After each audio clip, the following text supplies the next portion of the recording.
Trap Soul. I'm watching this Breakfast Club interview with Bryson Tiller, and he's talking about the initial reviews were negative for Trap Soul and how he was discouraged from music after making that and getting the reviews. And I remember, man, Trap Soul is so good. I have such an emotional connection to that. Top to bottom, it immediately connected with me. I wasn't one of those people that thought negatively of the project. In fact, I was so enthusiastic for Bryson. Like, it was a breath of fresh air. I didn't really find out about him until 2015. And it was Don't and Exchange, of course. Of course. And I ended up listening to the entire project top to bottom, and that project is one of my favorites. Like, it's one of my ones that I go back to and listen to top to bottom. Sometimes there's projects or albums that I'll I'll go back to, like I'll visit just to listen to like one or two or a few songs, but Trap Soul is one of those projects that I literally press play and just let it play. Of course, there's some songs on it that aren't necessarily my favorite, but shit, it's so good. And it's hard to hear how that affected him negatively because I have such high and positive emotions about that project, especially comparing it to his other project, True to Self.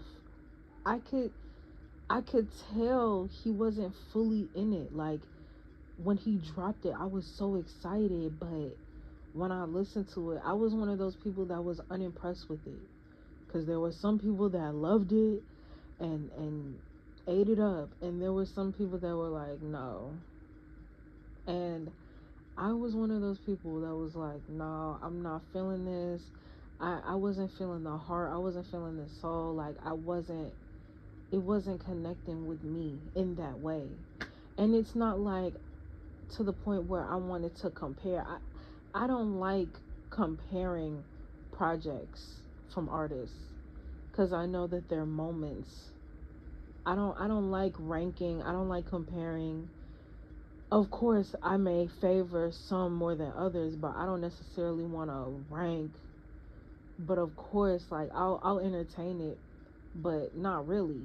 I don't really like it. But I could tell in True to Self he wasn't as in it, but he was still doing music, and I was still a fan of his. I still believed in him to the point now where I'm so happy that he dropped Anniversary and that Christmas album, and he just dropped this Bryson Tiller album.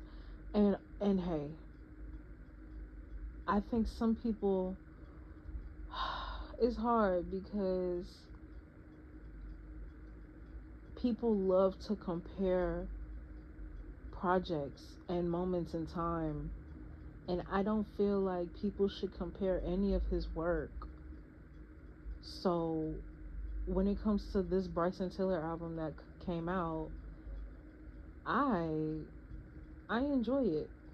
I feel like it's more of a pick your faves and go type of project, but it's experimental, and it's so many different vibes on there. It's a good project. It's solid.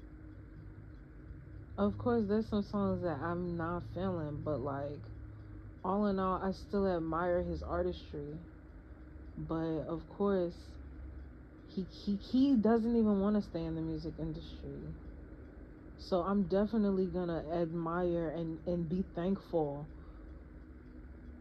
for what he's given, because he is an impeccable talent, and I'm really proud of his progression. I'm happy that he even continued to pursue music even after what he was receiving. Like, seriously, I truly have a special place in my heart for Bryson and his music. Like, he really scratches an itch that I didn't even know that I had when I started listening to him in 2015.